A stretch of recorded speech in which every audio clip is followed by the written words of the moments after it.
ہر انسان اپنے وجود میں کچھ پاورز کا احساس رکھتا ہے کہ میرے پاس خدا نے یہ طاقت دی ہے، خدا نے یہ مجھے پاور دیا ہے، لیکن معصوم فرماتے ہیں تو جسموں کے پاور کو تو جانتا ہے کہ تیرے پاس اختیار کتنا ہے، تیرے پاس طاقت کتنی ہے۔ جو نوجوان باڈی بلڈنگ کرنے جاتا ہے کہتا ہے میں 60 kg کا وزن اٹھا سکتا ہوں، کوئی کہتا ہے اکھاڑے میں اتر آؤ میں تم لوگوں کو زمین پر بچھاڑ دوں گا، یہ اتنا پاور ہے۔ یعنی جسمانی پاور پر انسان ناز کرتا ہے، جس طرح عمرو ابن عبدود ناز کرتا تھا، جس طرح مرحب و انتر ناز کرتے تھے۔ لیکن مولا فرماتے ہیں تجھے یہ تو پتا چل گیا تمہاری جسمانی طاقت کتنی ہے، لیکن کیا کبھی تم نے اندازہ لگایا کہ تمہاری روحانی طاقت کتنی ہے؟ یہ آج کس کو پتا ہے کہ میرا روحانی پرسنٹیج کتنا ہے؟ 10%، 20%، 30%، کتنا پاور ہے ہمارے روح میں؟ کربلا میں وہی ٹکا جس کی روح بلند تھی، نہ جھکنے والا نہ بکنے والا۔ فرمایا یہ وہی ہو سکتا ہے جس کے اندر روحانی پاور ہو۔ آج اسپرچولیٹی کی کمی ہے، آج ہمیں یہی نہیں پتا کہ ہمارا روحانی پاور کتنا ہے۔ ایک لبنان کا ڈاکٹر ہے، کہتا میرے باپ کسان ہے، اس نے بڑی محنت کر کے مجھے آسٹریلیا بھیجا، میں ڈاکٹر بنا، MBBS ڈاکٹر۔ جب واپس آیا تنخواہ اچھی تھی، پڑھا لکھا تھا، لیکن کہتا ہے زندگی کے کچھ ایسے مسائل آئے کہ ان مسائل کی وجہ سے میں خودکشی کرنے چلا گیا۔ میں نے زہر لیا، پائزن لیا، گھر آیا، زہر کو کھانا چاہا، لیکن دروازے پہ دستک ہوئی۔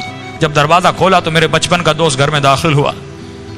وہ جیسے گھر میں آیا اس نے میز پہ زہر کو دیکھا، کہا دوست یہ کیا کر رہے ہو؟ کہ زندگی کے مسائل نے تنگ کر دیا، پریشانیوں اور آلام نے حیرت میں ڈال دیا، بس یہی راستہ تھا کہ میں زہر کھا کے خود کو ختم کر دوں۔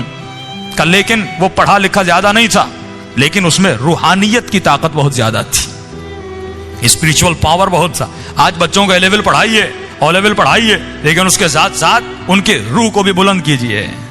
آج ساری توجہ اس پر ہے کہ بچوں کو انجینئر بنانا ہے، ڈاکٹر بنانا ہے، ہاں بنائیے، اہل بیت منع نہیں کرتے۔ فرمایا ربنا آتنا فی الدنیا حسنہ وفی الآخرۃ حسنہ، جتنا اس کی اسکولنگ کا خیال کرتے ہو اتنا ہی اس کی آخرت کا خیال کرو۔ اب اس ڈاکٹر کو سمجھانے لگا روحانی طریقے سے، موٹیویشن کی، یہ اپنی خودکشی سے منصرف ہو گیا۔ ایک مرتبہ صبح ہوئی، گھر گیا، اپنے باپ کو یہ ڈاکٹر کہتا ہے کہ بابا آپ نے تو مجھے کچھ پڑھایا ہی نہیں، آپ نے تو مجھے کچھ سکھایا ہی نہیں۔ تو باپ غصے میں آ کر کہتا ہے اے احسان فراموش، میں نے اتنے پیسے خرچ کیے، اتنا بڑا ڈاکٹر بنا، آج اتنے پیسے کما رہا ہے، اس کی بجائے کہ میرا شکریہ ادا کرتا، آج یہ کہتے ہو کہ میں نے تجھے پڑھایا نہیں، میں نے تجھے سکھایا نہیں۔ کہ بابا آپ نے جتنا کچھ مجھے پڑھایا تھا، اگر کل رات میں زہر کھا لیتا میرا جنازہ آپ کے سامنے ہوتا۔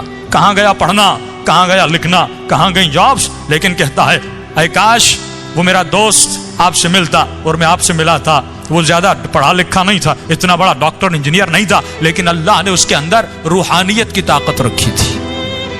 کتنے مصائب و علام آئے اہل بیت پہ، اہل بیت نے کبھی خودکشیاں نہیں کی، وہ کبھی ڈپریشن میں نہیں گئے، وہ کبھی پریشانیوں میں نہیں گئے۔ ہم کیوں پریشان ہو جاتے ہیں؟ کیونکہ ہماری روحانی طاقت بہت کم ہے، ہمارا اسپریچول پاور بہت کم ہے۔ میں کہوں گا مولا یہ طاقت کیسے بڑھے گی، یہ پاور کیسے بڑھے گا، یہ روحانیت کیسے بڑھے گی؟ تو یہی آیت الا بذکر اللہ تطمئن القلوب، فرمایا ہمیشہ اپنی زبانوں کو ذکر پروردگار عالم میں مشغول رکھا کرو۔ آج یہ زبانیں ذکر خدا میں مشغول نہیں،